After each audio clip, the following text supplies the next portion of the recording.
Hey everyone, Mr. Sujano here, your source for gaming, tech, emulation, and open source news. Let's get started. Alright, to kick things off, we're talking about Nintendo Switch emulation with Citron, and Citron just got a brand new update. So at the time of filming, Citron version 0.7.1 is the latest update, and I would say this is a pretty big update for Citron. Under new features, under input controls, they've added in mouse wheel support. They say added mouse wheel support for game input pass-through, improving desktop gaming experience. And also here, 6-axis sensor validation, enhanced 6-axis sensor validation and error handling for improved controller stability. Under visual enhancements, they've added in a VRAM monitoring overlay and also TSA support for both OpenGL and Vulkan, and performance overlay improvements. And on top of that, for audio here, and we talked about this one just a few days back, but they've added in the Audio Rev 13 renderer, which they say will support broader game compatibility. For VRAM management here, they've added in a low GPU accuracy setting, and they say this is for maximum performance on lower-end hardware. And on top of that, for Lynx here, they've added in Wayland-specific UI optimizations and performance improvements. And there's even more stuff across the board, including a whole bunch of bug fixes. And speaking about Nintendo Switch emulation and bug fixes, next up we're talking about Nintendo Switch emulation with Eden. And this is a very interesting GitHub repository. It's titled Eden Nightly, but it's not affiliated with the official Eden team. It's an unofficial repository hosting nightly builds. Now, since these are unofficial builds, I'd speculate that these are not supported by the Eden team, and they probably got a lot of bugs and issues, but may contain bug fixes and other new stuff as well. Really don't know about that. They're not official builds by the Eden team, not considered stable by any stretch of the imagination. However, at the same time here, they do seem to contain the latest and greatest from the Eden team. And speaking about latest and greatest, next up we're talking about the latest and greatest news with MAME and Hyper Neo Geo 64 sound. And there's a very interesting update posted on Reddit Emulation. Now, we talked about MAME pretty recently with their big release of version 0.281, with one of the big things about that release being Hyper Neo Geo 64 sound. Anyways, here, they say they've made some pretty big improvements since version 281 already. They figured out how the 12-bit samples were packed into 8 bits, which cleaned up the sound significantly and contributed to a new low-pass filter with more likely correct characteristics. Furthermore, they have fixed some clipping and distortion, and looping samples loop properly now. All 7 games for the system now have good sound, and to make a common question explicit, yes, the stuck sounds in Samurai Showdown 64 and SS64 2 are now fixed. If you're interested in reading more about this one, like everything we talk about, links will be within the GitHub link in the bottom of the description below. I don't hide my sources. And speaking about reading more about stuff, next up we're talking about Natalie the Nerd's blog. And if you're interested in cool technology, if you're interested in Game Boys and Lego, and the recently released Lego Game Boy and making that into a functional Game Boy, you might be very excited about this blog post here. It's by Natalie the Nerd, and it's titled, I Turned the Lego Game Boy into a Working Game Boy. Natalie goes through the entire process here. Part 1 was just posted, so I'm assuming part 2 is going to be on the way. But it doesn't look like it was an easy process at all, but the end results, I would say, look really darn cool. Let me know your thoughts about this one in the comments below. And speaking about cool stuff, next up here we're talking about Atari Lynx emulation with Gear Lynx. And Gear Lynx seems to be on fire. There's a brand new release for this emulator. So at the time of filming, Gear Lynx version 0.0.5 is the latest update, and who knows, maybe 0.6 is out by the time you're watching this one. It is a pre-release, and they say here there may be bugs and unfinished features. And with this latest update, there seems to be a bunch of fixes for video and audio. Next up here, we're talking about Android and sideloading. And we've talked about this one in previous videos where Google's proposed changes to Android may wipe out sideloading APKs or make it a lot more difficult. And this change in Android is not being well received at all by the community, and not being well received by myself. Anyways, without going on too much of a tangent here, there's a brand new article by Android Authority and a video if you're very interested in checking it out. I would recommend checking out the article because there's more information in here that's making me shake my head even more. So for those who may not be aware, feel free to check out previous videos where we talked about this in a lot of detail. Anyways, Android Authority says starting next year, Android will block the installation of apps from unverified developers, a policy that affects both Play Store and sideloaded apps. The new system requires Android to check if a developer is verified, which in some cases will necessitate an active internet connection during installation. And this is the point that has me shaking my head even more.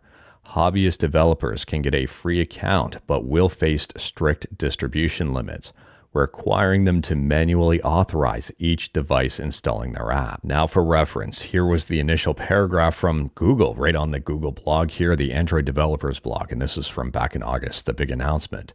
To make this process as streamlined as possible, we are building a new Android developer console just for developers who only distribute outside of Google Play, so they can easily complete their verification and get an early look at how it works. A note for student and hobbyist developers: we know your needs are different from commercial developers, so we're creating a separate type of Android developer console account for you.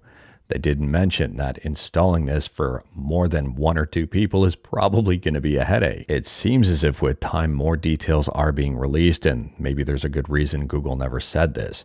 Because if this was said in that announcement, in my opinion here, there's probably very little interest in hobbyist developers' account if they've got to manually authorize each device installing their app. If they have like 30 people installing their app, 100 people installing their app, 1,000 people installing their app, manually authorizing each one would be a massive headache, at least in my opinion. Now, my opinion here with these Google policy changes and this whole developer verification thing, I think it could spell the end for stuff like F-Droid, or at least do a lot of damage to it. And for those who may not be familiar with F-Droid, it's an installable catalog of free and open source software applications for the Android system. The client makes it easy to browse, install, and keep track of updates on your device. And I'm a huge fan of F-Droid. Now, from my understanding, the whole sideloading or app loading developer verification is going to be handled on device by a service called the Android Developer Verifier. If I had to guess, I would assume that someone may look into changing this or modifying it to allow for unverified apps to be installed. Who knows here, maybe it'll be unmodifiable, maybe it's part of the system that cannot be changed whatsoever, but I would assume that someone may be looking into it. We're going to have to wait to see what happens moving forward in the Android space. I would argue that this is one step that Google should not be taking.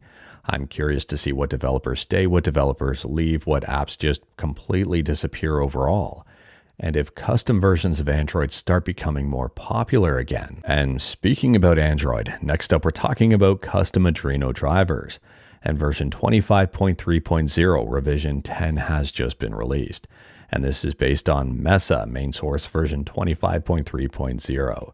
At this point in time, Snapdragon 8 Elite drivers are not there, and they say here for A710 and 720 support, use the last working turnip. The hack no longer works, and no support will be applied until further notice. And speaking about announcements, next up here we're talking about Crashout Crew, which is a brand new game that has just been announced by the developers of Peak. And this is 4-player chaos. It looks pretty interesting, where everyone is kind of a forklift. The demo for this is releasing on October 30th. The trailer's up on YouTube, and I'd recommend checking it out. It looks like chaos, and I guess players are trying to fulfill orders of boxes. And speaking about stuff in development, next up we're talking about Halo CE, where CE stands for Subscribe to Mr. Sujano, or Combat Evolved, depending on how you wanted to interpret that. Anyways, this is just a rumor, but it's a huge rumor. Halo CE Remake is being co-developed by a Virtuos studio. Now, I've seen this rumor reported in a few different places, and I'd recommend checking out the Xbox Era article for more information on the matter. I guess the studio that's in co-development of this game is Abstraction, and it's also running in a hybrid engine similar to the recent Elder Scrolls IV Oblivion Remastered release. And Xbox Era says we can independently confirm that the report on the development partners is accurate, as is the hybrid engine approach being taken. The expectation here is that we're going to hear more about this on October 24th, and I am very curious to see what happens moving forward with this one. If they are using a similar engine to the Elder Scrolls Oblivion remake, I'm absolutely fine with that. Let me know your thoughts. And speaking about announcements, next up here we're talking about Capcom and Street Fighter 6 and the Capcom Cup Finals. Now, we talked about this arguable fiasco just the other day when Capcom announced that the finals would be pay-per-view, and it's like $40 to watch both days of finals. Obviously, this was not well received by the gaming community, and apparently it was a surprise to the director of Street Fighter 6. So Brian F., a fairly prominent figure in the fighting game community, says, doesn't it seem strange that the esports division and dev team seems so entirely disconnected? Perhaps different monetization strategies could have resulted with collaboration, rather than just charging a high price for streaming Capcom Cup. Now, the director of Street Fighter 6 replied to that and says, "It may sound strange, but it's true. Revenue targets and assigned tasks differ fundamentally by department. Even the development team was surprised by this announcement, and they were shocked at the venue. That said, since this matter occurred within the same company, we are currently discussing it. We apologize for any concern that this may have caused. And also, if they get scolded at work, they will delete the above comment." Now, I would say that Capcom still has time to reverse this decision, but I don't know if they're going to. We'll have to wait and see on that, but the decision does seem entirely unpopular. Let me know your thoughts in the comments below. I think it's absolutely crazy that the director of Street Fighter 6 had no idea that Capcom was going to be doing this. And speaking about charging for stuff, next up we're talking about Xbox Game Pass. Now, we talked about Xbox Game Pass previously with the new reported price increases for Xbox Game Pass Ultimate and also Xbox Game Pass on PC. Well, it seems here that GameStop is still selling the Xbox Game Pass Ultimate for $20. Now, unfortunately, I have no idea how long this is going to remain, but GameStop says here, we will continue to sell Xbox Game Pass Ultimate for $19.99 per month in-store and online. And I'm very curious to see how long this goes on for, because it's $10 cheaper than Xbox Game Pass normally. Furthermore here, if you take a look at their website, they say $18.99 for pros, so another $1 savings. Again, if you're interested in Xbox Game Pass Ultimate, this may be worth checking out, at least while it lasts. Next up, we're shifting from paying for something to something absolutely free, and that's the Steam Client update. And Steam has just updated the Steam Client here with some new stuff and also some stuff to take note of. They say here they've added an end-of-life alert for 32-bit versions of Windows. Currently, Windows 10 32-bit is the only 32-bit version of Windows supported by Steam. And the Steam Client will continue running on Windows 10 64-bit, and 32-bit games will continue to be supported. But Steam Client support for Windows 10 32-bit will end on January 1st. On top of that, there's a whole bunch of fixes and other stuff, like fixing DualSense controllers when they were connected and idle, at least a bug with them.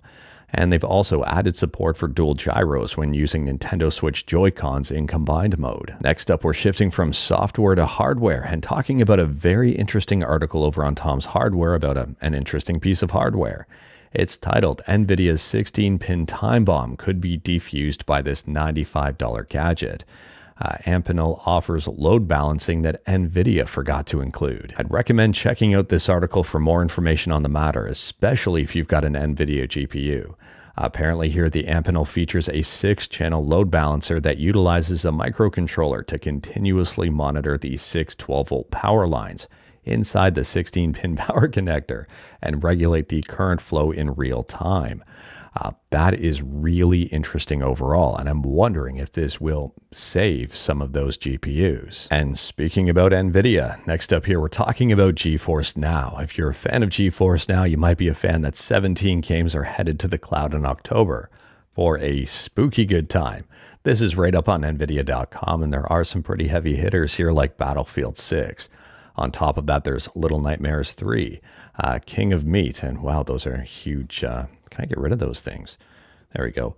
On top of that, there's Fellowship, Jurassic World Evolution 3, Painkiller, Vampire the Masquerade Bloodlines 2, and even more. And speaking about new stuff, next up we're switching from GeForce Now to PlayStation Plus, and PlayStation Plus has announced the monthly games for October. Alan Wake 2, Goat Simulator 3, and Cocoon. I would argue that Alan Wake 2 is probably going to be the most popular of the 3 choices, but let me know which of the 3 you think is going to be most popular in the comments below. And these are available as of October 7th. And last up here, we're talking about Pac Man, and if you're a fan of Pac Man and fan games, you may be a fan of Pac Man Forever.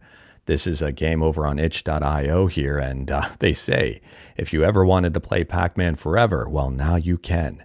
Using a modified version of the algorithm developed by Sean LeBron, Pac Man Forever generates new Pac-Man mazes on the fly. Now, some of these features include new ghosts. They say avoid a plethora of ghosts, familiar and not. New levels and gimmicks, new items, versus mode, and even more.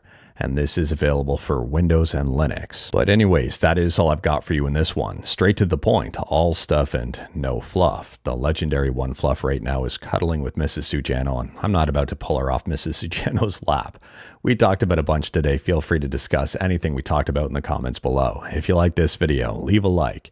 If you didn't like this video, leave a like. Hit that subscribe button, check out my other videos, don't tempt fate, save your state.